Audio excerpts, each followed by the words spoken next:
हाँ भाई, क्या हाल है भैया। Welcome to another episode of ask Ganji swag and I hope आप लोग जहाँ भी हो खैरियत से हों, गर्मी इंजॉय कर रहे हो।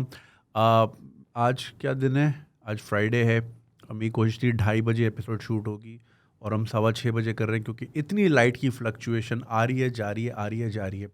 कैमरास तो ये बैटरी पे होते हैं, ये लाइट आए जाए इनको फ़र्क नहीं पड़ता। जो हमारी ऑडियो है ये बिजली से कनेक्टेड होती है और उससे फिर ऑडियो करप्ट हो जाती है। और हमारी ये जो पॉडकास्टर है 30 मिनट की ऑडियो एक फाइल बनाता है, फिर 30 मिनट बाद दूसरी बनाता है। सो खदशा है कि अगर 28वें मिनट तक बात गई भी हो और लाइट फ्लक्चुएट हो तो वो 28 मिनट ज़ाया। इसको मैंने यूपीएस पे चेंज करना है। ऑलरेडी हमारे पास एक यूपीएस, अब एक और मतलब इतने खर्चे करने पड़ते हैं आपको ऑलरेडी चीज़ों को चलाने में। सो सारा दिन लाइट फ्लक्चुएट होती रही तो आई डेंट वांट रिस्क, इसलिए मैंने एसीज भी बंद कर दिए थे। अप्लाइंसेस का ख़राब होने का खदशा होता है, but this is what it is. $209 हो गया है। और अभी एक पोस्ट पड़ी है कि शायद Pakistan has to devalue its currency for by 15%। I am not sure ये कितनी ऑथेंटिक थी, एक ट्वीट थी किसी साहब की, तो उससे डॉलर 238 का हो जाएगा। सो लाइक अभी तो कोई महंगाई नहीं हुई है जो अभी होनी है। अभी इट्स जस्ट अ ट्रेलर। अल्लाह माफ़ करे, अल्लाह रहम करे। ख्याल आता है यार लोगों का, लोग क्या करेंगे। Anyway, so without further ado आज के सवालात की तरफ चलते हैं। 6:15 बज रहे हैं, आधे दिन की एनर्जी ज़ाया हो गई है। वो बंदा काम में लगा लेता ना, तो अब ये मसला है यार। आप काम भी करना चाहो तो सिस्टम आपको काम नहीं करने देता। और हम यूज़फुल शहरी हैं इस मुल्क के, जो टैक्स देंगे, जो कि डॉलर्स आएंगे रेमिटेंस के उसमें ज़ुमरे में, तो ये उनको भी नहीं काम करने देता। खैर एनीवे, लंबी बात है। खैर पेट्रियन पे सब्सक्राइब करना ना भूलिएगा। You can do that on patreon.com/swag. It helps us maintain all of this, and obviously easy पैसा और jazz cash number is there. So पहला सवाल, फीमेल जॉब इश्यूज। अस्सलाम वालेकुम जुनैद सर, उम्मीद है आप खैरियत से होंगे। मेरा नाम ABC है, 22 साल की हूँ और मैं यूनिवर्सिटी की स्टूडेंट हूँ, BBA कर रही हूँ। अल्हम्दुलिल्लाह मैं अबाया करती हूँ और मैं एक अच्छी फैमिली से हूँ। बट जो अबाया नहीं करती वो भी अच्छी फैमिली से होती है। इंसान के ऊपर डिपेंड करता है कि वो क्या है, उसके कपड़े नहीं डिफ़ाइन करते कि वो अच्छा है या बुरा है। वरना मज़ार कायद पे आसपास आप जाएं, अगर दिन के टाइम आपको बुरके में बहुत ख़वातीन नज़र आएंगी, आपके दिल से वो निकलेगा वो माशाल्लाह बुरके में, मगर उसकी आड़ में लोग क्या क्या करते हैं। सो दैट डजंट डिफाइन अच्छी हैं बुरी। I am sure you must be a wonderful person, आपकी फैमिली भी बहुत अच्छी होगी। खैर छोटी सी बात थी। मेरी फैमिली में अच्छा सपोर्ट किया जाता है कि फ़ीमेल को वो फाइनेंशियली इंडिपेंडेंट हो। ये बात हुई ना आपकी अच्छी फैमिली की, ज़बरदस्त। 2020 की बात है जब मैंने स्कूल की जॉब स्टार्ट की। फैमिली की वजह क्या, फैमिली वाला कोई फाइनेंशियल इश्यूज नहीं है, लेकिन मुझे अपने एक्सपेंसेस खुद उठाने थे, इसलिए कि मैं फिर अपनी एजुकेशन का सारा खर्चा खुद उठा सकूं। वेरी गुड, यही सोच होनी चाहिए कि जब आप 18-19 के हो जाएं, 18-19 फिर भी लेट है। हमारे यहाँ देखिए और जॉब्स का कल्चर नहीं है। एक तो लोगों का दिल नहीं मानता कि वो वेटर बने या मैकडोनल्ड में बर्गर बनाएं, मगर एक बात ये भी है कि वो वेजेस यहाँ वो वाली हैं नहीं जो कि वेस्टर्न कंट्रीज़ में होती हैं। फॉर एग्जांपल, अगर कोई मिनिमम वेज में भी काम कर रहा है, लेट्स से $9 एन आवर या $60 एन आवर, और 8 घंटे काम कर रहा है, तो 7 8 56 ना, तो $56 यानी 12,000 रुपये वो निकाल रहा है रोज़ के। यहाँ रोज़ आपको 12,000 नहीं मिलेंगे आप, तो वो इसलिए और जॉब्स यहाँ लोग नहीं करते क्योंकि वैल्यू फॉर मनी नहीं है। एनीवे, लेकिन अपना खर्चा खुद उठाना चाहिए। स्कूल में मेरी सैलरी 6,000 स्टार्टिंग। अल्लाह, 6,000 में क्या कॉम बनेगी आप मुझे ये बता दें। 6,000, अरे टी बॉय की तनख्वाह 25,000 रुपये। वाह यार, और ये आप मतलब यार ये कैसे स्कूल्स हैं यार, इनको बंदा ताले लगा दे इन स्कूल्स पे जो कि अपने टीचर्स को 6,000 रुपये दे रहे हैं। मतलब 6,000 तो आपका रिक्शा टैक्सी में निकल जाता होगा। बाइक तो आप चलाती नहीं होंगी, स्कूटी का तो यहाँ कल्चर है नहीं। इस पर मैं बहुत एम्फोसाइज करना चाह रहा हूँ, ख़ासतौर पे अब जो महंगाई बढ़ गई है तो ये और मैं एम्फोसाइज कर रहा हूँ भाई, अब ख़वातीन स्कूटी पे आएँ, अपना ख़र्चा बचाएं यार। ये आपने क्या ऊबर करीम क्यों देनी है आपने। सिविल भी बंद हो गई है, तो इसमें बंदा क्या करे और बंदी क्या करे। तो 6,000 रुपये, अल्लाह, मैं समझा 60 है, मैं थोड़ा खुश हुआ। 6,000 स्टार्टिंग पे थी, कोई एक्सपीरियंस नहीं था, लेकिन मैंने कहा कर लेती हूँ, बस इसी वजह से तो 6,000 है, क्योंकि मान जाते हैं ना लोग। लेकिन स्कूल वाले किसी ना किसी वजह से सैलरी कट करके देते थे। कभी 4,000 मिले, कभी 5,000, कभी पूरी नहीं मिली, अरे पूरी सैलरी खा गए। अबे तो सीधा सीधा केस है भाई। और गुस्सा आने लगा क्योंकि वहाँ की मेड की सिर्फ 10,000। बहन आपकी स्पेलिंग्स बहुत ख़राब हैं, मतलब अच्छा है अगर आपने स्कूल की नौकरी छोड़ दी, मतलब आप क्या ही सिखाती बच्चों को, नो डिसरिस्पेक्ट, मगर आपकी स्पेलिंग्स बहुत ही मुश्किल से पढ़ी जा रही हैं। 10,000 है, इससे ज़्यादा भी थी, मैंने फिर भी जॉब लेफ़्ट कर दी।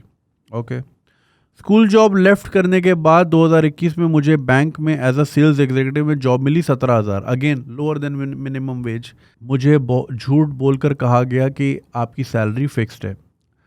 आपकी सैलरी की स्पेलिंग सारी गलत है। अब तो सारा ऑटो करेक्ट आता है फ़ोन में भी, लैपटॉप में भी, तो इसको ज़रा प्लीज़ अपनी स्पेलिंग सही करें, बहुत फ़र्क पड़ता है। लेकिन ऐसा कुछ नहीं था, तब लेटर आया तो टोटली कमीशन था। फिर मैंने जॉब लेफ्ट कर रही थी लेकिन नहीं की, कुछ टाइम किया, कोई सैलरी नहीं आई, आने जाने का एक्सपेंस पूरा करना बहुत मुश्किल हो गया। और जो हमारे मैनेजर के, वो बाकियों से केस, लोन और क्रेडिट के केस लेते और कमीशन खुद खा जाते थे। मेरे साथ में कुछ ऐसा ही किया। उसकी वजह ये भी थी कि मैनेजर्स थे, उनके साथ में ज़्यादा फ्री होकर बात नहीं करती थी। ओके, और जो उनसे फ्री होकर बातें किया करती थी, उनकी सैलरी बहुत आती थी और कमीशन भी आता था। फिर कुछ मैनेजर ने अजीब सी हरकतें जैसे फ्लर्ट करना शुरू कर दिया। फिर ऐसे भी एक्सट्रीम होना शुरू हो गया। फिर ये भी जॉब छोड़ दी। फिर मेरा जो स्टार्ट में जॉब करने को जज्बा था वो रहा ही नहीं, क्योंकि अभी ग्रेजुएशन कंप्लीट होने में टाइम था मेरे। एक जॉब देखी 2021 के दिसंबर में, कंटिन्यू की, सेम वही एनवायरनमेंट, जो मैनेजर से बहुत फ्री होती थी। वो मेरी ऐसी आदत नहीं कि मेल कोलीग और मैनेजर्स के साथ जाऊं। ये नहीं कि मेरे में टैलेंट नहीं था, मैं भी अपना पूरा काम करती थी, उनके साथ आना जाना, और मुझे भी फोर्स किया जाने लगा। फॉर एग्जाम्पल फार्म हाउस, और वहाँ पे सेक्सुअली एक्टिविटीज़ होती थी और पिकनिक वगैरह। सेक्सुअली एक्टिविटीज़ और पिकनिक, वाह। और जैसे ही ये सब मालूम हुआ कि मुझे यूज़ करने के फोर्स कर रहे थे तो फ़ौरन जॉब छोड़ दिया। अच्छा, आप नहीं गई, बहुत अच्छी बात है। सही, आपका रेडार काम करता है। अब ये बताइए कि मेरी जैसी फीमेल्स क्या करें जिनके साथ ऐसा इतनी बार हो चुका है, अब क्या करें। मैं तो फिर भी बच गई, लेकिन बाकियों को तो ब्लैकमेल होती हैं। इस वजह से जॉब करने को दिल नहीं करता। इससे तो अच्छा है मैं ट्यूशन पढ़ा लूँ। और आप बताएं क्या सजेस्ट करना चाहेंगे। शुक्रिया। अच्छा जी, फर्स्ट ऑफ ऑल कहानी आपने सुनी इनकी, और ये बहुत बड़ा इशू है। और ये इशू इसलिए है बिकॉज़ कोई ख़ास लॉ एंड ऑर्डर है नहीं, लोग डरते हैं, ख़वातीन डरती हैं रिपोर्ट करने से इस तरह की हरकतें। एक आपको याद होगा, बीच में एक वीडियो सर्कुलेट हुई थी एक बैंक की, जिसमें एक बैंक का manager was physically molesting his co-worker, याद है तुम्हें? तो वो था, उसकी वीडियो आई, फिर उसको निकाल भी दिया गया। बट ये वो वाक़या था जो कैमरे पे आ गया और वायरल हो गया। रोज़ाना हज़ारों लाखों वाक़यात हो जाते हैं, और उनको पता है कि ख़वातीन ज़रा डरपोक होती हैं, और मतलब आप ज़ोर ज़बरदस्ती या दबा के जो है ना, प्रेशर में लेके आप बहुत सारी चीज़ें कर सकते हैं, you can get away with and people do a lot of times. या फिर उनकी कोई सुनेगा नहीं, या फिर ये कि बोलेंगे कि जी ये तो फजूल का औरत कार्ड खेल रही हैं। वो उल्टा घुमा देते हैं कि जी इनकी परफॉर्मेंस अच्छी नहीं थी तो मैंने इनकी कंप्लेन की, तो अब ये वाला कार्ड खेल रही हैं। It's a very tricky situation. इसमें अब आप ये कह रही मैं ट्यूशन पढ़ा लूँ। अब ट्यूशन बिल्कुल सेफ़ है, मगर अगर इस मुल्क में सारी औरतों ने ट्यूशन और कुरान ही पढ़ाना है तो बाकी काम किसने करना है? तो इसमें फिर ये है कि आप अपने आप को इतना इक्विप करें कि इस तरह की ना ऑर्गेनाइजेशंस और इस तरह के बैंक में नौकरी ना ही करनी पड़े। कोशिश करें अच्छी जगह नौकरी मिल जाए। अगेन आई नो 12 करोड़ नौकरी शुदा लोग हैं, कितनी ही कंपनियां हैं पाकिस्तान में। बट ये कि इफ़ आप अपने अगर स्किल पे काम करेंगे और अच्छी आप रिसोर्स साबित होंगी तो अच्छी जगह पे नौकरी मिलने के चांसेस बढ़ जाते हैं। हाँ, ये कोई गारंटी नहीं है कि अच्छी कंपनीज में इस तरह की हरकतें नहीं होती, लेकिन इतनी खुलेआम नहीं होती। जिस तरह आपने लिखा ना जी, फार्म हाउस चले गए और ब्लैकमेल करते हैं और ये करते हैं वो करते हैं। ख़वातीन को मैं ख़ास तौर पे, पहले भी मैंने इस पे एक वीडियो भी बनाई थी, स्टोरीज़ में भी अक्सर कहा है कि ये एक तरीक़ा कार है। अक्सर ख़वातीन ने मुझे ईमेल की है कि जी शाम 7:30 बजे के बाद इंटरव्यू पे आ जाएं। 7:30 बजे के बाद कौन सा इंटरव्यू होता है शाम के? ठीक है। या फिर एक खातून ने बताया था वो गुलशन इकबाल में कहीं गई थी और वो उर्दू साइंस कॉलेज के सामने ही कोई वो वाली बैतुल मुकर्रम वाली साइड पे कोई बिल्डिंग थी, अजीब सा शेडी सा अपार्टमेंट था, और वहाँ पे उनको वाइब सही नहीं लगी, वो उठ के निकल गई क्योंकि उनके इरादे कुछ और थे। और वहाँ पे फिर पता चला जी और भी लड़कियों के साथ इस तरह की हरकत। तो प्लीज़ मेक श्योर अगर आप इस तरह के इंटरव्यू पे जाएं, अगेन हर किसी के पास बाप या भाई अवेलेबल नहीं होता हर जगह। पहले ही बाप और भाई कहते हैं घर पे बैठो, कोई ज़रूरत नहीं काम करने की, ठीक है। तो कोशिश करें किसी को साथ लेके जाएं, अम्मी को साथ ले जाएं, बहन को।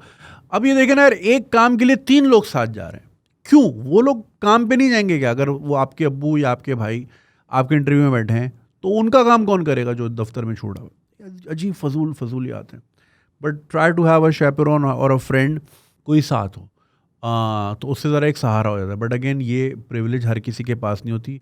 फिर किसी को लेकर आओ तो उसको भी रिक्शे में लेने जाओ, फिर चाट पापड़ी भी खिलाओ, बन कबाब बर्गर, कुछ तो खाएगा ना बंदा, अगला क्यों ख्वारी करेगा आपके साथ? तो खर्चा है फजूल का। सो प्लीज़ मेक श्योर आप जहाँ भी जा रही हैं, लाइक मेक श्योर कि बता के जाएं, लाइव लोकेशन शेयर करके जाएं। या अगर इस तरह की इसमें काम कर रही हैं तो अगर आपको शुरू में ही वाइब मिल जाए। अव्वल तो यार ये 6,000 और 17,000 ये कोई सैलरी ही नहीं होती। 17,000 में आप खुद बताएं ना, अगर आप जौहर में रहती हैं और आपका काम लेट से नर्सरी में आना है रोज़, या अगर आप नॉर्थ नाज़िमाबाद में रहती हैं और रोज़ाना आपको शारा फैसल नर्सरी वगैरह लाल कोठी में आना है, तो बस में तो आप आएंगी नहीं, करीम ऊबर यही रह जाती है, या फिर ये वैन्स होती हैं। 15-15 हज़ार तो ये वैन्स ले लेती हैं, तो 17,000 में आप 15,000 वैन वाले को देंगी, 2,000 का क्या करेंगी? बन कबाब खाएंगी। तो मगर मैं ये भी नहीं कह रहा कि बंदा फिर जाते ही लाख रुपए सैलरी मांगे। अगर आपका एक्सपीरियंस नहीं है तो कभी कभी कॉम्प्रोमाइज़ करना पड़ता है। एनीवे, वो एक अलग चीज़ है। अब आप चाह रही हैं मैं क्या करूं? अब माहौल, अब ये तो बोलना कि जी माहौल तो ऐसा ही है, ये भी गलत है, लेकिन जो फैक्ट है वो है। फिर हिम्मत ना हारें, काम करें, अच्छी जगह मिल ही जाएगी कोई ना कोई आपके मतलब की। अब मसला ये है कि जिस तरह की हमारी सोसाइटी है, दोगली सोसाइटी, हिपोक्रेट सोसाइटी, जो फेसबुक पे आपको हर वक्त दीन बेचती हुई नज़र आएगी, वो अपनी प्राइवेट लाइफ में ऐसी होती है। ये जितने आपकी मैनेजर वैनेजर हैं, अगर आप इनका फेसबुक खोलें तो ये मतलब हर चीज़ के झंडे, और मतलब रबीउल अव्वल में कोई और कलर हो जाता होगा डीपी का, ये ऐसे ही होते हैं। ये वहाँ कुछ और दिखते हैं और असल में हरकतों में कुछ और होते हैं। तो ये सोसाइटी का हम हिस्सा हैं, और कोई रिपोर्टिंग का कोई तरीक़ाकार नहीं है। पुलिस थाने जाए अगर तो पुलिस वाले पीछे पड़ जाते हैं, ऐसे भी सुनने में आया है। ऐसा भी सुनने आया अगर कोई साइबर क्राइम करने गया है, वैसे तो साइबर क्राइम थोड़ा सा बेहतर डिपार्टमेंट है, मगर वहाँ भी यू नेवर नो, आप जिसके पास कंप्लेन करने आ रहे हो वही अगर आपको जज करे कि अच्छा ओके फिर ठीक है मैं भी कुछ देखता हूँ, आई डोंट नो मैन।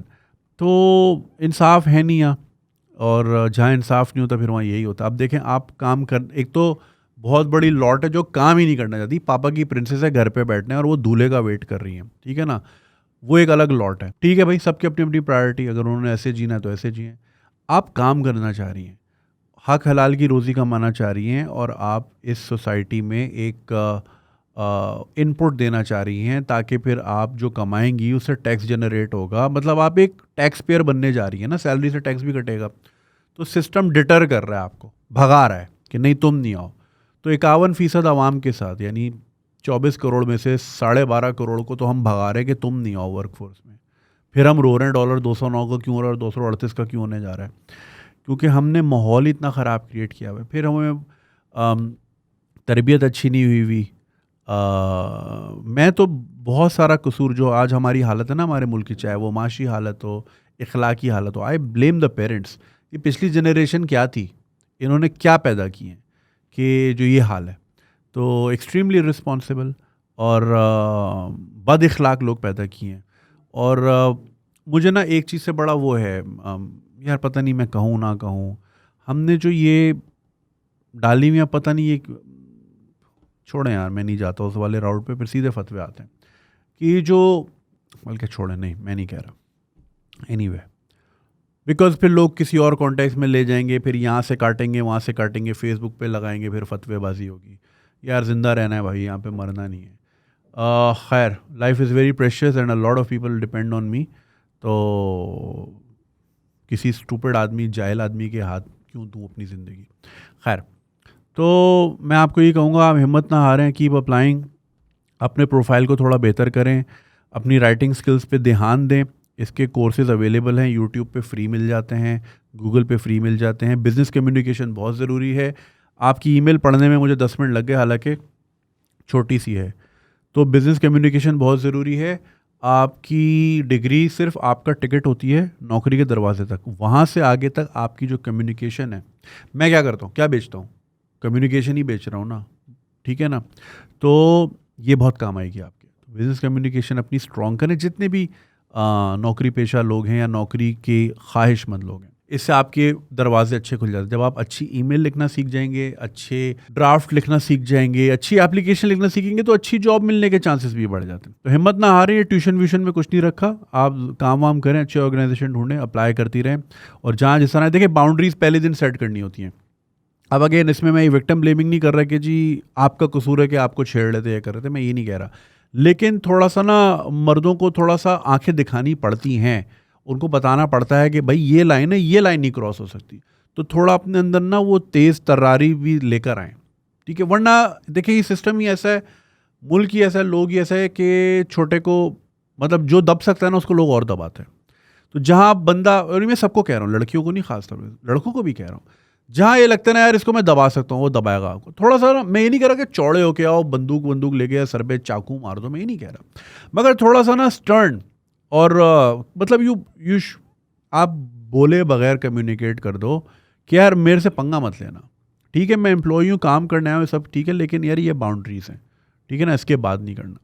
तो ये ज़रा सेट करना थोड़ा सीखें, ताकि कोई आपको इस तरह ना समझे कि आपका फ़ायदा उठाया जा सकता है। और फिर आपकी जिस तरह सैलरी खा गई, पूरा स्कूल पूरी सैलरी खा गया, सोचे वो स्कूल क्या प्रोड्यूस कर रहा होगा जो टीचरों की सैलरी खा रहा है।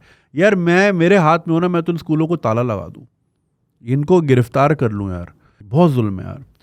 दुनिया में टीचर बनना इतना मुश्किल है, बीएड एमएड करना होता है। फिनलैंड में rejection rate of teachers is one of the highest in the world.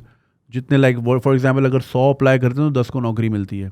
इतना मुश्किल है, क्योंकि कॉम बनानी है। वो यहाँ जिसका इंटर का रिजल्ट 8 महीने बाद आएगा, किसी भी स्कूल जगह क्रीसेंट ग्रामर, जी मैं टीचर हूँ, अच्छा जी पढ़ा ले। कोई टेंशन ही नहीं है, आप बर्बाद करो कॉम। हाँ 6,000 में कर लोगी, हाँ चलो आ जाओ, ये क्राइटेरिया है। अबे तो यही कॉम निकलेगी ना उसमें से, जब आपके पैरामीटर्स ही यही हैं। एजुकेशन पे हमारा फोकस ही नहीं है भाई, और कोई सोच नहीं। I can be a teacher, I am not a train teacher, I can be a teacher. मैं यूनिवर्सिटी में गेस्ट क्या होता है, गेस्ट टीचर होता है ना, क्या होता है, विजिटिंग फैकल्टी लग सकता हूँ मैं, लग सकता हूँ कि नहीं लग सकता? लग सकता हूँ। क्यों भाई, मेरा क्या एक्सपीरियंस है। खैर, तो भाई बट आप हिम्मत ना हारे बहन, ये जो है ना, आपने सही किया, छोड़ दी हल्ली वल्ली। कोई ऐसे माहौल में काम करने से जो है ना, घबराहट ही रहेगी, दिल ख़राब होगा। तो सही किया आपने, छोड़ दिया। लेकिन हिम्मत ना हारें, ट्यूशन व्यूशन में कोई इतना वो खातिर खा नहीं है। आगे लोग जो है ना, अब अपनी जेब ज़रा रोक के चल रहे हैं, तो अब शायद ट्यूशन भी घर में खुद पढ़ाने शुरू हो जाएं, जिस तरह के हालात चल रहे हैं। सही है, तो हिम्मत ना हारें और लगी रहें, इंशाल्लाह अल्लाह कामयाबी देगा। खुदा हाफिज़। Alright, next one. Am I too old to go abroad? Salam Junaid bhai, hope you're doing well. Please don't mention my name. First of all, I'm a big fan. I've been following you since I saw your video that you made in Amsterdam. Loved it. Oh, I'm going there again. और वहीं dam square पे follow video बनानी है, बहुत जल्द आएगी, मतलब जब पहुंच जाऊंगा तभी आएगी। So basically the video is going to be about, चलो आप लोग तो क्लोज फैमिली ना, आपको बताता हूँ। सो वो जो मैंने वीडियो बनाई थी ना डैम स्क्वायर में, उसके बाद वहीं से मैं निकला था, ज़ारा की गली में कोने में टेस्ला का शोरूम था। तो मैंने ज़िंदगी में पहली बार टेस्ला देखी थी, और उसमें मैं बैठा, मेरी फट गई कि क्या चीज़ बनाई है यार। बोनट खोला, इंजन ही नहीं है, डिग्गी खोली, इंजन ही नहीं है, अबे इंजन टायरों में लगा हुआ है। ओ भाई ब्लास्ट हो गई, इतना बड़ा आईपैड लगा हुआ है, टेस्ला स्क्रीन जिसको कहते हैं। सो मैंने अपने आप को टारगेट दिया कि यार 3 साल के अंदर अंदर I need to have a Tesla, ठीक है? ये मैंने वादा किया था जुलाई 2019 में, और अब जुलाई 2022 आ रहा है।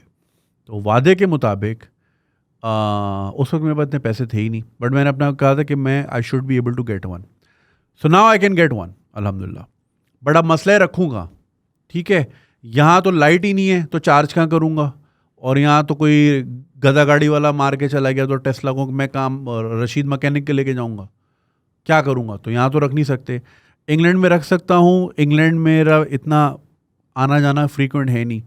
बेगम को मैंने ये लालच दी थी, if you want me to spend more time in England, let me get a Tesla.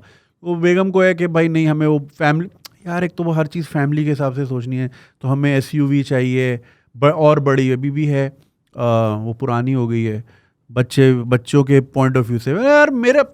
अब मसला ये है इस उम्र में ना, इट्स कॉल्ड एडल्ट मनी। तो वो जिसको ख़वातीन कहती है ना मिड लाइफ क्राइसिस, वो बेसिकली वो फेज़ होता है मर्द का जब उसके पास फाइनली पैसे आने लगते हैं और वो अपनी हर वो ख्वाहिश पूरी करता है जिसको वो क्रेव करता था बचपन में। फॉर एग्जांपल मुझे सेगा लेने की बहुत ख्वाहिश थी, मेरे पास पैसे नहीं थे, तो मैंने अब जाके इस पोजीशन पे आया, तो मेरे पास प्ले स्टेशन भी है, एक्सबॉक्स भी है, ऑक्यूलस भी है, खेलने का टाइम नहीं है। ठीक है, मेरे घर में एक फ्रिज है, 2 फ्रिज हैं, तो एक वो जो डबल डोर वाला ना, उसका वो डबल नहीं होता, वो 1.5 होता है फ्रिज। बाय द वे ये ज़रा आप ध्यान रखिएगा, डबल डोर के मुझे 2 फ्रिज मिल रहे हैं, वो 1.5 होता है, वो सिंगल वाले से बड़ा होता है लेकिन डबल से छोटा होता है।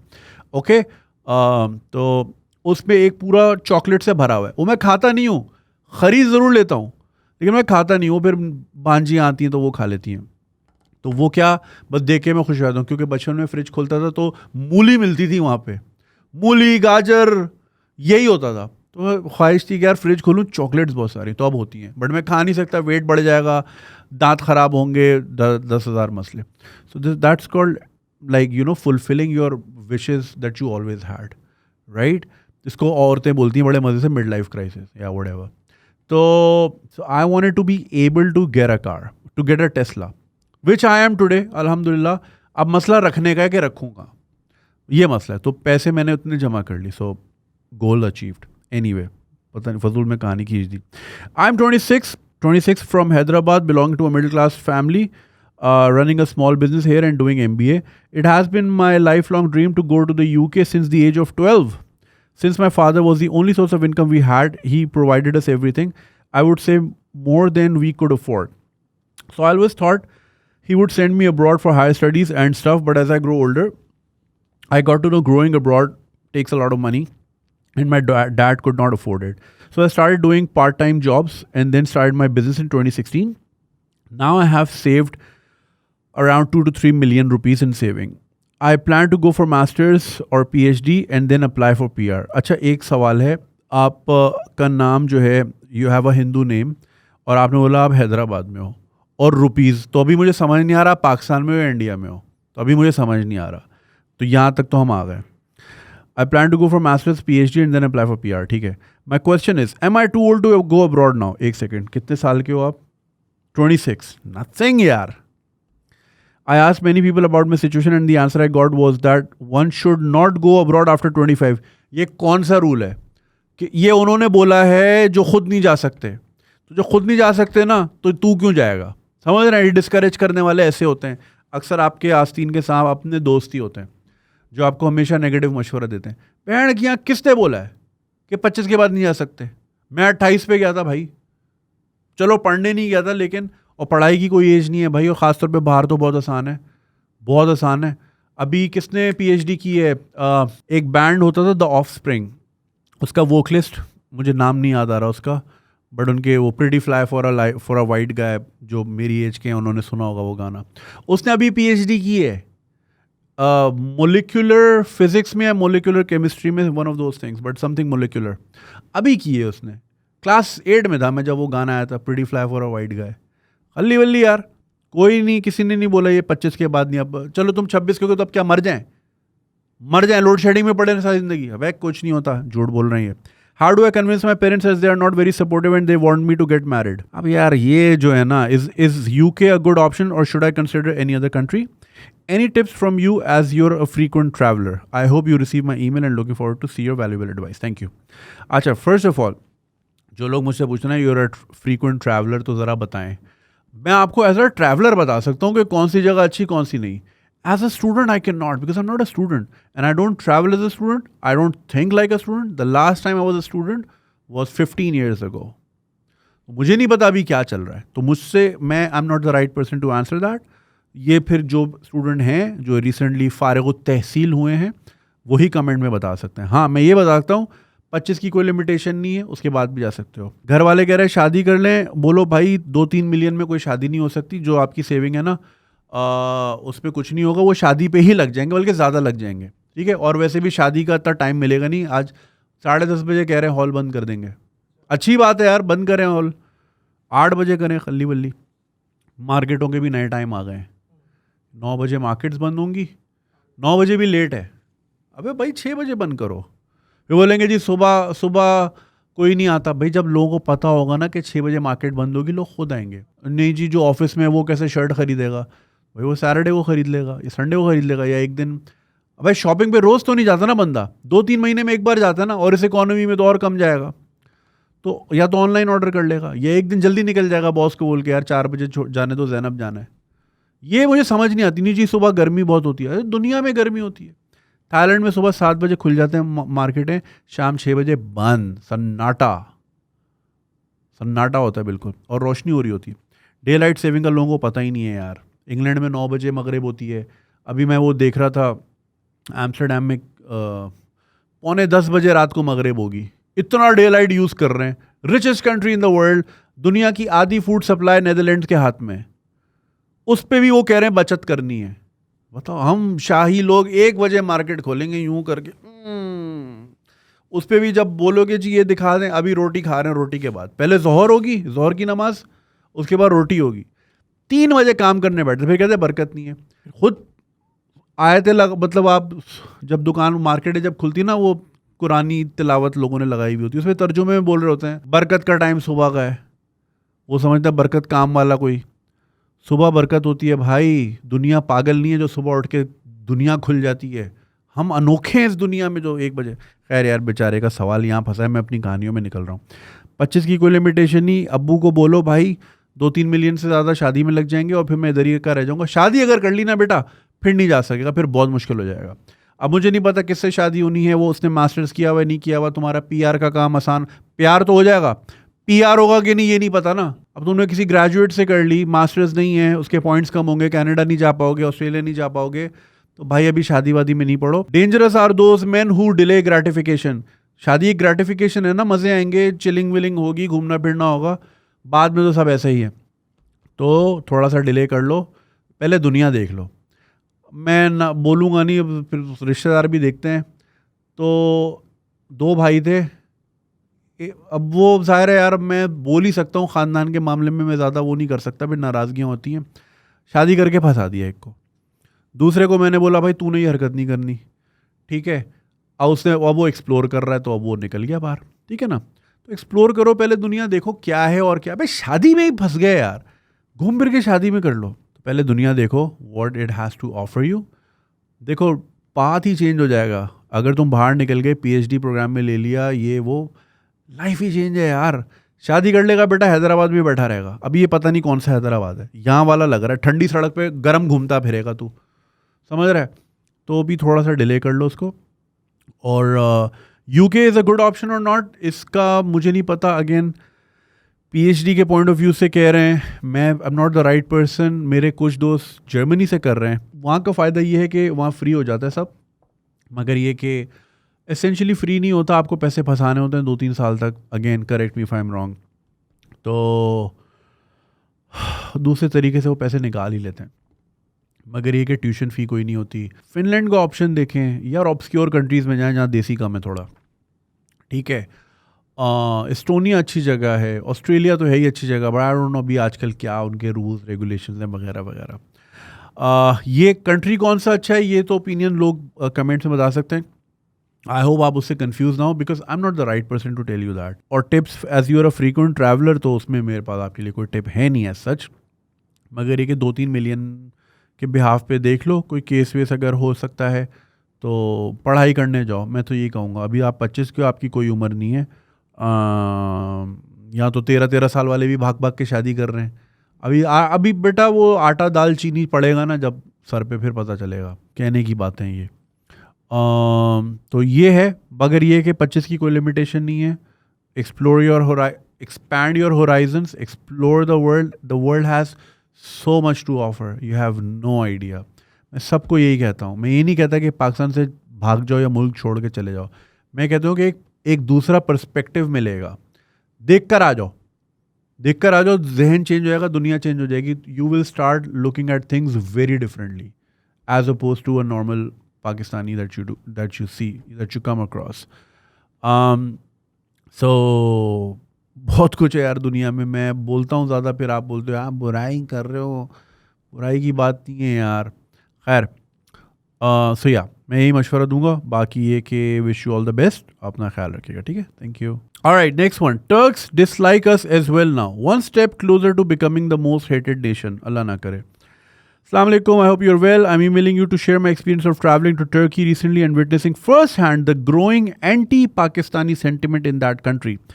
As you have mentioned before in your video, Turkey was probably one of the few countries in the world where saying as a traveler that you are from Pakistan, you would get some respect. I witnessed this myself when I visited the country a decade ago.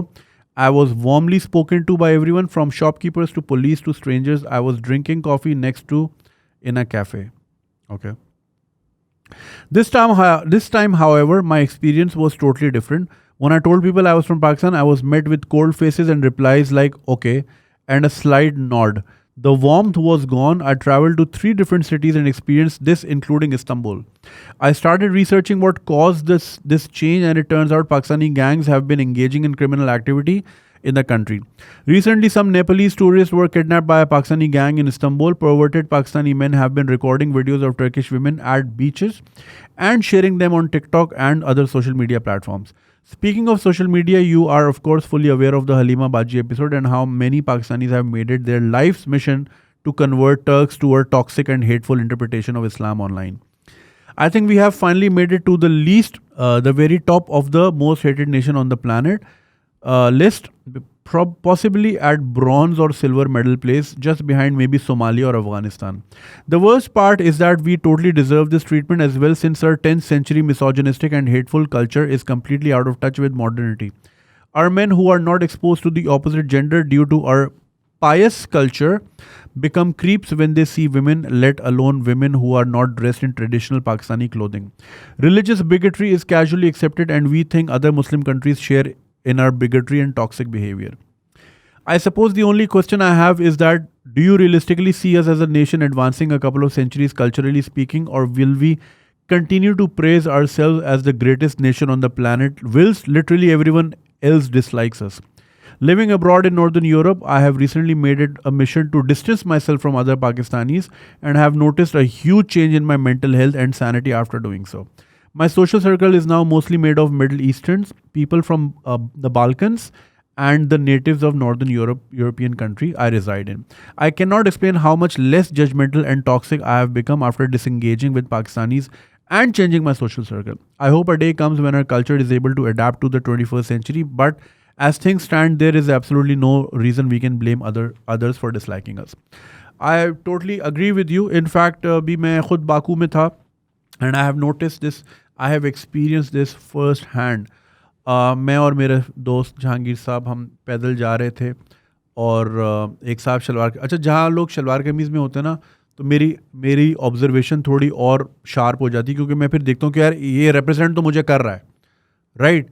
Pant shirt में हो तो pant shirt में कोई भी हो सकता है ना, अब उसने शलवार कमीज़ पहना हुआ, सो ही इज़ रिप्रेजेंटिंग मी, तो मैं उसको और नोटिस करता हूँ कि ये कोई ऐसी हरकत ना करे कि ये ईजिली आइडेंटिफाई हो जाए कि देखो पाकिस्तानी ने ये किया। तो एक साहब थे, वो खड़े हुए थे गली के कोने पे, ठीक है, और एक दूसरे साहब थे, दाढ़ी थी, टोपी मतलब बेसबॉल कैप और पैंट शर्ट में थे, साइड में खड़े हुए थे। एक लड़की होगी 18-19 साल की, शॉर्ट्स में थी, टी शर्ट में थी, शाम का टाइम था, लाइक मगरिब के बाद का, पोस्ट सनसेट, और वो यूँ गुजरी है, तो वो बंदा लिटरली उसके मुंह में घुस गया और उसने कुछ कहने की उसको कोशिश की, और वो लड़की भागी है। तो मैंने एकदम यूँ हो गया, मैंने दोस्त को बोला यार वो देख, तो उसने भी वो देखा, हम उनके पीछे गए, और लड़की तेज जा रही थी, और वो उसके पीछे जा रहा था। तो मेरे दोस्त ने पीछे से आवाज़ लगाई, सूफी साहब, ऐसे करके, क्योंकि वो दाढ़ी वाले अंकल थे ना, वो समझ गया यार किसी ने देखा है। तो फिर वो वही शायद ना, तो फिर मेरे दोस्त ने, अच्छा वो थोड़ा सा उसका जिसामत जो है थोड़ी सी इस तरह की है, वो ज़रा लगता है कोई है, समझ रहे हैं ना, थोड़ा सा आता है ऊपर से। तो वो उसने फिर से हाथ मिलाया, हाँ जी खैरियत, इस तरह करके बात की ना। तो वो ज़रा घबरा गए, नहीं नहीं कुछ नहीं, बस हम तो ऐसे ही बस घूम रहे हैं। तो उसने बोला मैंने देखा है तुमने क्या किया है, तो ज़रा देख के करो, ऊपर से तुमने शरार कमीज़ पहनी हुई है, साफ लग रहा है हमें बदनाम कर रहे हो ये वो। नहीं नहीं नहीं कुछ नहीं, हम तो ऐसे ही बस शुगल लगा रहे हैं और ये वो। उसके बाद 3 दिन तक निज़ामी स्ट्रीट पे हम ज़ाहिर है वहीं घूमते थे, वहीं होटल था हमारा, वो हमें रोज़ मिले दोनों, और मतलब लाइक हंटिंग वाले मोड में। तो कितनों को किया होगा उसने, ठीक है ना। और वो जितने भी लेट से 15 लड़कियों को अगर उसने तंग किया होगा उन 3 दिनों में, तो वो 15 ने आगे 15 को बताया होगा, उन्होंने आगे 15 को बताया होगा। ऐसे बदनाम होते हो आप एक बंदे की हरकत की वजह से। आई रिमेंबर जब कोविड पीक पे था और जब फेक न्यूज़ व्हाट्सएप पे बहुत चल रही थी, तो उसमें बीबीसी की एक रिपोर्ट थी जिसमें था कि अगर आप एक जाली मैसेज 20 लोगों को भेजते हो और वो 20 और 20 को भेजते हैं और हर वो 20 और 20 को भेजते हैं, तो अगर ये सिर्फ 5 बार आपने 20 को भेजा, उन 20 ने और 20 को भेजा, उन्होंने और सिर्फ ये 5 बार होगा, the number becomes 3.2 million. 32 lakh लोगों तक वो बात चली जाती है। तो that's a power of fake news. Similarly अगर उस लड़की ने 15 लड़कियों को बताया होगा कि यार खुदा के वास्ते कुछ शलार कमीज में नजर आए कट जाना, या रोशनी वाली गली से जाना, या क्राउडेड जाना, या तो उन्होंने एक बना लिया, उन्होंने आगे 15 को बताया होगा। तो ये 15 का फैक्टर आप लगा लें, अगर 5 लोगों को और बताया हो तो 20-25 लाख हो गए। वहाँ की टोटल आबादी 30 लाख थी, ऐसी कुछ थी। तो सबको पता चल गया कि यार ये परवर्ट्स हैं। अब इससे फिर वीज़ा किसका रुकेगा? आपका और मेरा, जिन्होंने जेन्युइनली जाना है, ट्रैवल करना है, एक्सपीरियंस करना है, एक्सपोजर लेना है। ऐसे लोग ख़राब करते हैं। हमारे लोगों को ट्रेनिंग ही नहीं है। अब यही बात करते हैं ना, अब ये जो आप कहते हैं जी को एजुकेशन, और ये को एजुकेशन से ये होता है कि आपके लिए ना ऑपोजिट जेंडर एलियन नहीं रहता। आपको पता होता है उसको उसके साथ बिहेव कैसे करना है, बिकॉज आप अगर उसके साथ डेस्क पे बैठे हो 10 साल, तो यू अंडरस्टैंड कि हाँ ठीक है भाई लड़की है, या ऐसे ऐसे डील करना है, या मैंने इतना डिस्टेंस रखना है क्या। हमारा एक ये देखो, कराची, लाहौर, इस्लामाबाद तो it's like not even peanuts. Pakistan बहुत बड़ा है और बहुत सारे लोग रहते हैं जहाँ पे एक्सेस ही नहीं है ना, औरत को तो आप देख ही नहीं पाते। इसलिए आपको जो दूसरी रिपोर्टें मिलती हैं होमोसेक्सुअलिटी की, एक वजह ये भी है क्योंकि एक्सेस ही नहीं है वहाँ, तो कत्ल हो जाते हैं इन चीज़ों पे, तो ये कर लेते हैं। तो फिर एकदम जब आप उस माहौल से किसी को निकालेंगे और आप उसको एक बीच पे ले जाएंगे, तो वो तो पागल ही होगा ना। फिर आपने उसको तमीज़ भी नहीं सिखाई, फिर आपने उसको ये बोला है कि बस तू जो भी कर ले और तुम इतने लोगों को खाना खिला देना या इतने रोज़े रख लेना, तो सब पिछले साल का माफ़ हो जाएगा। तो जब आपने इतने ईजी गेट अवेज दिए हुए ना कि यार ये ब्लैक बोर्ड गंदा होगा, बस आपने ये काम करना है, तो वो डस्टर से सब मिट जाएगा, आप क्लीन हो जाओगे, तो फिर कहते हैं खल्ली वल्ली। I am not surprise. और वो हलीमा बाजी वाला तो खैर सबको पता ही है। ज़ाहिर है यार वो भी क्या ही सोचती होगी कि सारे पढ़े में गई जी, तू बुरके में बैठ और ये बैठ वो बैठ। It's just very sad. और ये जो आपने बात कही ना कि आपने अपना डिस्टेंस कर लिया है, ये बात मैं कितने सालों से कह रहा हूँ कि the worst thing Pakistanis do when they leave Pakistan is they don't leave Pakistanis. New York में भी रहते हैं तो वही सर्कल, वही अंकल, वही आंटी, वही गालम गलोच ड्राइंग रूम में बैठ के, नवाज शरीफ, जरदारी, इमरान खान, यही डिस्कशन। फिर टीवी में भी वही ARY, वही जियो। तो एसेंशियली जो हमारे लोग जाते भी हैं ना पाकिस्तान छोड़ के, वो सिर्फ अच्छी सड़कों पे होते हैं, बाकी सब वही होता है। ये व्हाट आई एम सेइंग। तो वो फिर टॉक्सिसिटी अलग होती है। वो फिर आपने देखी भी है कि फैमिलीज अपनी बच्चियों को मार भी देते हैं। इंग्लैंड में इतने इस तरह के मर्डर हो जाते हैं, US में भी हो जाते हैं ऑनर के नाम पे, क्योंकि वो उन्होंने वो मेंटालिटी नहीं छोड़ी। अब मैं ये नहीं कह रहा कि आप कहीं भी बाहर जाओ तो आप नंगे हो जाओ, ये नहीं कह रहा, मगर आप इंटीग्रेट होना सीखें, दूसरों को समझना सीखें। जब क्योंकि देखो यार हमें है सुपीरियॉरिटी कॉम्प्लेक्स कि हम सही हैं, बाकी पूरी दुनिया ठीक है, हम ही जन्नत में जाएंगे, ये सब तो जलेंगे। तो जब आप इतना ऊपर से आते हो ना, जब आपको फीड ये किया गया है 15 साल 20 साल के, भाई तुम ही सबसे सुपीरियर हो, बाकी सब तो फारिग हैं, तो फिर आप चौड़े आते हो। फिर जब आप इस तरह बिहेव करते हो ना, तो अगला बोलते हैं यार तेरे पास है तो कुछ नहीं। $800 मिलियन की इमदाद पे तुम्हारा पूरा मुल्क, 24 करोड़ लोगों का मुल्क $800 मिलियन की इमदाद के आगे बैठा हुआ है IMF पे, और चौड़े तुम पूरे हो। समझ रहे हैं? होता ना गली मोहल्ले का जिसके पास गुड लीफ के पैसे नहीं होते लेकिन भरम पूरे करा रहा था, वो यार तू भरम करा किस बात कर रहा है। तो हम वही लौंडा हैं दुनिया के लिए, उसके बाद है कुछ नहीं, पल्ले को देने को कुछ है नहीं, लेकिन भरम पूरे हैं। तो ऐसे बंदे को ना फिर लोग कटाते हैं, भाई हटाए फारे गए। तो हम वही हैं दुनिया के। It's very sad, I am not proud of it, of course, why would I be, मेरा मुल्क है, मगर हम ये हैं दुनिया के लिए।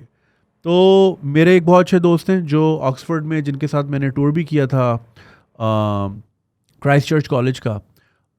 वो पिछले 20 साल से स्कॉटलैंड में रह रहे हैं और अभी वो ऑक्सफोर्ड में रहते हैं बीवी के साथ, बेटी के साथ, बहुत प्यारी बेटी है उनकी आयज़ा। तो वो, उन्होंने भी पिछले 10-15 साल से यही प्रैक्टिस रखी है, पाकिस्तानियों से दूर। क्योंकि जहाँ कोई मिलता है ना, वो फिर बताते हैं इंश्योरेंस स्कैम ऐसे कर लो, टायर बेच लो, नई गाड़ी लो, टायर बेच दो, इंश्योरेंस क्लेम कर लो। वो 2 नंबर ही बातें करते हैं। ये हमारे अंदर ना, और या फिर ये कि ज़्यादा बच्चे कर लो तो वो डोल मनी आता रहेगा, या पता नहीं मतलब क्रिमिनल बातें। या जी अगर किसी को लेकर आना है, लोग ऐसे भी हैं इंग्लैंड में, इतने ऐसे केसेस हैं, जो लोग रहते हैं वो कंफर्म करेंगे। लोगों ने ऑन पेपर अपनी बहनों से निकाह किए हुए हैं, अपनी बहनों से निकाह किए हुए ऑन पेपर, ताकि भाई को एज अ स्पाउस दिखा के ले आए। ठीक है, ऐसी भी फैमिलीज हैं जो कि साथ हैं, ऑन पेपर डिवोर्स दे दी और एक ही घर में रहते हैं, क्योंकि सिंगल मदर को ज़्यादा बेनिफिट मिलता है। Correct me if I am wrong, कुछ आगे पीछे ऐसा ही है। रहते एक ही घर में कि जी बच्चे डिस्टेंस होंगे तो उनको माहौल अच्छा नहीं मिलेगा, तो जी बाप ऊपर पोर्शन पे रहता है, माँ नीचे रहती है। तो ऑन पेपर डिवोर्स है, लेकिन शरई तलाक तो नहीं दी हुई ना, ताकि जी ज़्यादा पैसा है। यही हरकतें करते हैं। तो जब हम इंटीग्रेट नहीं करते, जब आप के घर में कोई हैलोवीन की कैंडीज मांगने आता है, आप उनको धत्कार के भगाते हो, तो लोग बोलते हैं नहीं कौन लोग आके रह गए। तो फिर ऐसे रिजेंटमेंट्स होती हैं, फिर इट टर्न्स इनटू रेसिज्म होता है। फिर आप कहते हो जी आप पूरी दुनिया हमसे नफरत क्यों करती है। यार आप दुनिया को आप इस खातिर में भी नहीं लाते कि आप उनको मैरी क्रिसमस या हैप्पी दिवाली बोल सको। आपका इतना सा दिल है, आप उनको विश तक नहीं करते, आप उनको रेस्ट इन पीस तक नहीं कहते, गवारा नहीं करते कि आप उनको रेस्ट इन पीस। एक बंदा मर गया है बंदा, झूठे मुंह ही बोलते रेस्ट इन पीस, नहीं जी ये तो जलेगा। तो जब आप किसी का मरा हुआ और आप बोलोगे नहीं जी ये तो ऐसा, तो बोलेगा यार तो चवल आदमी है, आपसे दूर ही भागेंगे लोग।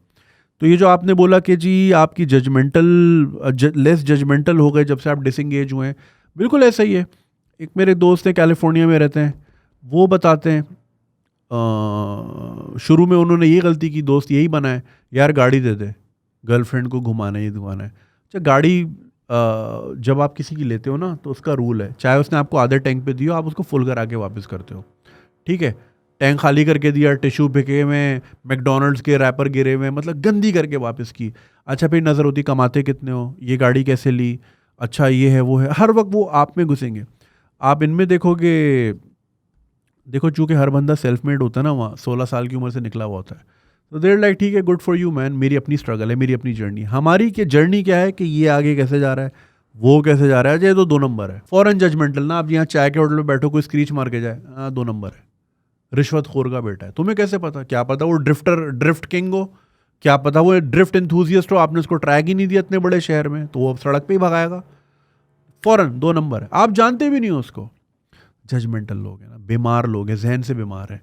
तो पूरी दुनिया हमारी वर्जन। अच्छा एक और जो हमारी हिपोक्रेसी वो ये, हम चाहते हैं कि पूरी दुनिया हमारी जैसी बन जाए, जबकि हम खुद वैसे नहीं है जैसा हम प्रोजेक्ट करते हैं कि हम हैं। राइट, फेसबुक पे सब आपको इस्लाम बेचते हुए दिखेंगे, रात को 2 बजे वही बंदा डीएम कर रहा होगा। कितनी औरतों ने इस तरह के स्क्रीनशॉट लगाए, समझ रहे हैं वो, या नंगी। मुझे कल, मैं एक्ट्रेस का नाम नहीं लूँगा, बट खैर एक ही एक्ट्रेस आई है मेरी पॉडकास्ट में, चलें गिव्स अवे। इतना गंदा एक बंदे ने श्रीनगर से मैसेज किया था, ठीक है ना, और उसी मैसेज में मतलब इतनी गंदी गाली उन्होंने शुरू ही गाली से की कि इस आर को क्यों बुलाया टरड़ा, और नीच उसी सेंटेंस में जो है इस्लाम की बात की हुई थी, प्रॉफिट का जिक्र किया था, पीस बी अपॉन हिम। कितनी गंदी जहनियत है हमारी। तो हम बीमार लोग हैं, तो हम चाहते हैं सब हमारे जैसे हो जाएं, जबकि हम खुद वैसे नहीं हैं, हम अंदर से कुछ और हैं, समझ रहे हैं ना। तो ये एक कॉम्प्लेक्स जहन है, जहन साजी की, हमें जहन साजी की बहुत ज़रूरत है। हमारे पूरे मुल्क को थेरेपी की ज़रूरत है, करते ही नहीं है, मानते ही नहीं है। तो आई एम नॉट सरप्राइज, ये तो होना ही था। जिस हिसाब से लोग टर्की भर भर के जा रहे थे, तो हर किस्म का बंदा जा रहा है। अच्छा दूसरी एक चीज़ ये भी है, चूँकि पाकिस्तान में किसी किस्म का लॉ नहीं है ना, लॉ से मुराद लॉ पूरा इम्प्लीमेंटेशन नहीं है। आप बच्चा कत्ल करके भाग जाओ किसी का, आप ऑन कैमरा एक पुलिस वाले के ऊपर गाड़ी चढ़ा दो, आप बच जाते हो, मतलब कोई लॉ ही नहीं है ना, लॉलेसनेस की इंतहा है। तो हम समझते हैं पूरी दुनिया ऐसी है, तो हम वहाँ भी ये हरकतें करेंगे, छूट जाएंगे।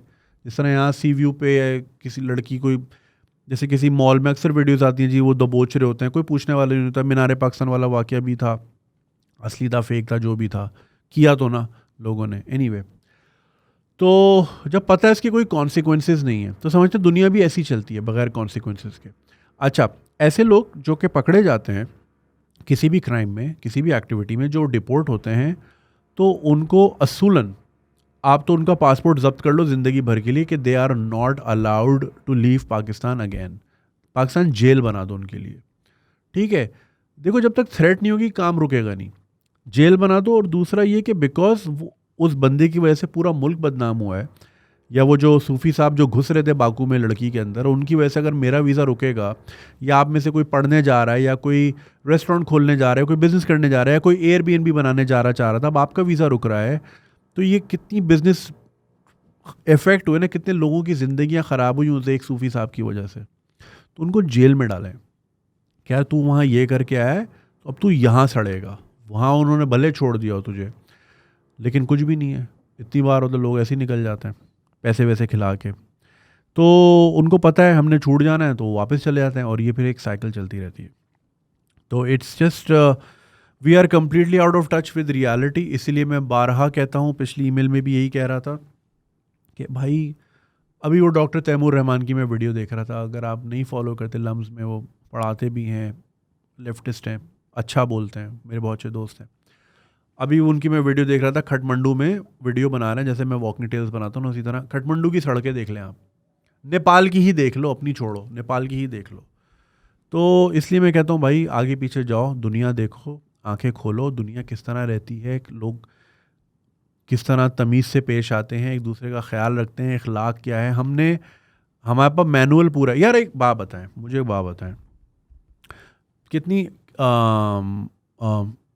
अब जैसे आईफोन, ये इसका कौन सा वर्जन चल रहा है आईफोन में सॉफ्टवेयर का, 14.0 वटेवर, ऐसे ही ना। अब आप मुझे एक बात बताएं, एक आदमी के पास आईफोन 4S है और एक आदमी के पास आईफोन 13 प्रो मैक्स है, तो परफॉर्मेंस किसकी अच्छी होनी चाहिए? 13 वाले की ना, उसके बाद लेटेस्ट वर्जन है। तो अगर हम बिब्लिकली देखें तो 4S वाला यहूदी भी कामयाब है, आईफोन 7 वाला क्रिश्चियन भी कामयाब है दुनिया में। 13 प्रो मैक्स वाला जिसके पास लेटेस्ट वर्जन है सॉफ्टवेयर का, वो फेल है। हाउ? समझ से बाहर है। तो अगर आप ये समझते हो कि हमारे नबी सल्लल्लाहु अलैहि वसल्लम इखलाकी मेराज पे थे, तो उनकी उम्मत इतनी बदइखलाक क्यों है? सोचने की बात है ना। सलाम के नहीं रहे हम यार, किसी को सलाम नहीं करते, लिफ्ट में आते हैं ऐसे ही घुस जाते हैं। आप दरवाज़ा किसी के लिए खोलो, वो ऐसे ही निकल जाता है, थैंक यू भी नहीं बोलता, सॉरी प्लीज़ थैंक यू।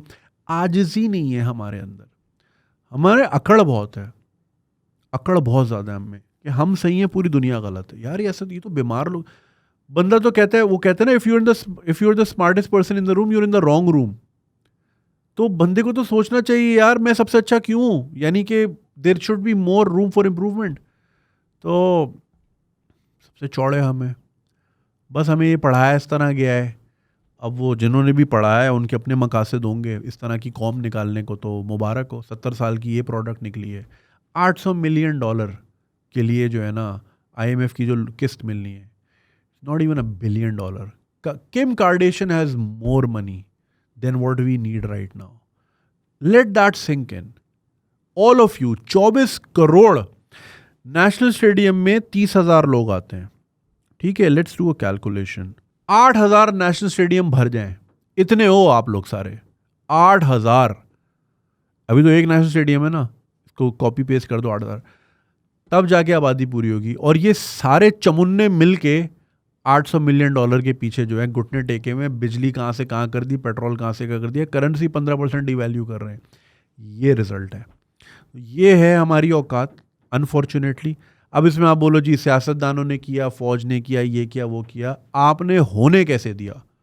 आपके घर में घुस के कोई आके आपका चारपाई उठा के फेंक दे, फ्रिज तोड़ दे, आप बैठ के होने दोगे? नहीं ना, आपने होने कैसे दिया? खैर अब ये अलग लंबी सी डिबेट है। मिसोजिनिस्टिक एंड हेटफुल कल्चर, यार हमें जो है ना बहुत रिवैम्प की ज़रूरत है। उम्मीद मुझे कोई ख़ास नहीं है, क्योंकि उम्मीद तब हो ना जब इन चीज़ों पे डिबेट होने लगे, या कोई रिकंसल्टेशन हो या रीविजिट हो, वो कहते हैं ना अपनी टर्म्स एंड कंडीशन रीविजिट करनी है, कॉन्ट्रैक्ट को रीविजिट करना है, तो let's see, I mean like we need to sit down as a country, as a nation, यार हम यहाँ तक आए and we clearly fucked up, right? तो हमने अब तक जो किया ना, let's undo all of that and try something new. Clearly this didn't work out, right? मगर अकड़ सबकी नहीं, हम सही हैं, बाबा बताएगा वो सही है, बाबा को व्हाट्सएप नहीं नज़र आएगा, यूं करके देखेगा, मगर वो आपका विजन वो देख वो यार उस दिन वो क्या नाम है उनका, चौधरी शुजात, अल्लाह सेहत दे उनको, वो बैठ के डिसाइड कर रहे मुल्क कैसे चलाने, वो खुद नहीं चल पाते यार, वो खुद नहीं चल पा रहे, वो मुल्क चला रहे हैं। तो आपने दिया ना मुल्क उनके हाथ में, छीनो भाई उनसे, क्या बंदा करे यार। तो भाई we need to sit down and revisit यार, ना हमारा ग्लोबल इमेज अच्छा है, ना हम इंटरनली अच्छे हैं, ना हमारा बिजनेस चल रहा है, ना हमारी अखलाकियात, ना हमारे मोरल्स। यहाँ 16-16 साल का बच्चा चर्च आइस पे लगा हुआ है। क्या जनरेशन हम पैदा कर रहे हैं। फ्रेयर हॉल पे जाओ तो हर दरख्त के नीचे एक आशिक खड़ा हुआ है फ़ोन लेके। क्या पैदा कर रहे हैं हम, और हम कहाँ जा रहे हैं? Let's revisit. मगर मसला ये है, मुल्क तब तक सही नहीं होगा। देखो हर इस मुल्क में अनफॉर्चुनेटली, सॉरी अगर लंबी कर रहा हूँ, हर बंदे का गोल है कि यहाँ से निकलना कैसे। तो जब सबका गोल ये है ना यार यहाँ से निकलना कैसे, तो आपने उसको ठीक ही नहीं करना। So Pakistan is like a bus stop. अगर आप कराची से लेट से हैदराबाद जा रहे हो और बीच में रात हो गई, तो नूरियाबाद पे एक बस स्टॉप आपको मिला, यार यहाँ मैं सो सकता हूँ, बेंच लगी हुई है। अब बेंच के नीचे ना कूड़ा बहुत है, ठीक है, और वहाँ पे सफाई का सामान भी है। अब आप बोलोगे यार मैंने 4 घंटे सोना ही है, ठीक है, स्मेल नहीं आ रही, थोड़ा यूं यूं कर दिया, बट आप उस बस स्टॉप को अच्छी तरह वॉश नहीं करोगे, प्रेशर पंप से वॉश नहीं करोगे, सफाई नहीं करोगे, और वो एजेक्स से साफ़ नहीं करोगे, ग्लास क्लीनर से क्लीन नहीं करोगे, राइट? आप हल्का सा करोगे, बेंच झाड़ोगे, लेट जाओगे। तो हमने पाकिस्तान को वो बेंच बनाया हुआ है यार, हम थोड़ी देर के लिए सोने हैं, जाना तो हमने आगे है। You get what I am saying? तो जब तक हम पाकिस्तान को as an escape plan treat करते रहेंगे, यहाँ कुछ सही नहीं होगा। यहाँ के सियासतदान भी बाहर चले जाते हैं, यहाँ के ब्यूरोक्रेट्स भी बाहर चले जाते हैं, यहाँ के भाई सब चले जाते हैं बाहर, समझ रहे हैं ना आप? तो जब किसी ने रहना ही नहीं है तो ठीक किसके लिए करना है? You get what I am saying? अब मैं क्यों ठीक करूँ किसी के लिए, खल्ली वल्ली भाई। तो जब तक सबका सोशल कॉन्ट्रैक्ट मुल्क के साथ तब ही बनेगा जब आपको यहाँ रहना पड़ेगा। यार मैंने यहाँ रहना है, I need to sort this shit out, मैं सारी ज़िंदगी ऐसे नहीं रह सकता। तब जाके आप रिविजिट करेंगे ना इन चीज़ों को, वेयर वी फक्ड अप। अभी क्या सब इंडिविजुअल जीते हैं, सब अपना जीते हैं, हमारे अंदर वो नेशनलिस्टिक नहीं है। कहने को बहुत है, गाने बना लिए, 23 मार्च को परेड भी कर लेंगे, 14 अगस्त को झंडियाँ भी लगा लेंगे, घंटा एक नहीं है, सब अपना सोचते हैं, कोई मुल्क का नहीं सोचता।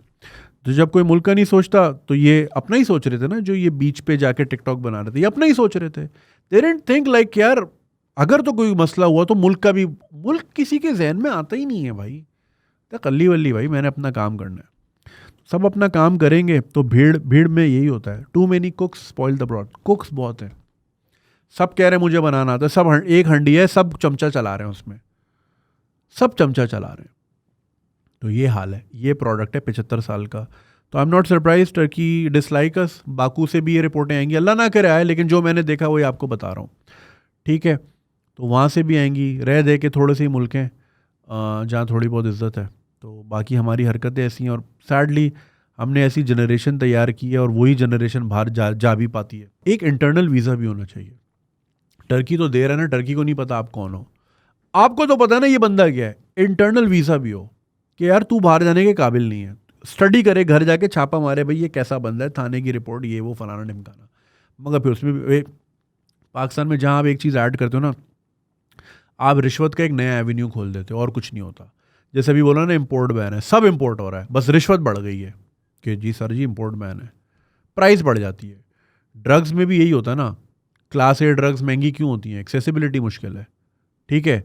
जब बहुत सख्ती हो तो रेट ऊपर हो जाता है। शराब का भी यही सीन है, रेट ऊपर हो जाता है जब सख्ती बढ़ती है। तो यही है भाई, रेट ही चल रहा है। खैर सॉरी बहुत लंबा कर दिया, but I hope you guys understand. और आपने लिखा है कि ना we may be behind Somalia and Afghanistan, we are actually between Somalia and Afghanistan.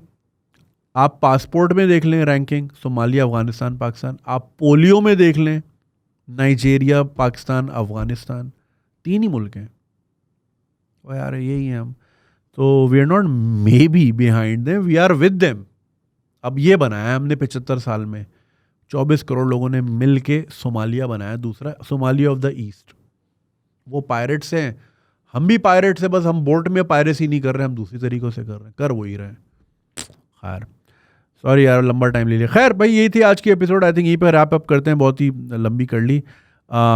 This is very close to my heart because यार मैं चाहता हूँ मुल्क ठीक हो भाई, वरना कल्ली वल्ली भाई अपना भी सेटअप ओके है, लेकिन नहीं यार यहाँ सही करना है यार, बच्चे यहाँ हैं मेरे यार, कल्ली वल्ली। मगर लेट्स से अल्लाह मालिक है, दुआ ही कर सकते हैं। बाकी अपना ख्याल रखिएगा, ईमेल करना नहीं भूलिएगा। I hope you enjoyed the episode, subscribe करना नहीं भूलिएगा, and if you want to support you can do that on patreon.com/kanjiswag। इंशाल्लाह आपसे दोबारा मुलाकात होगी। खुदा हाफिज़।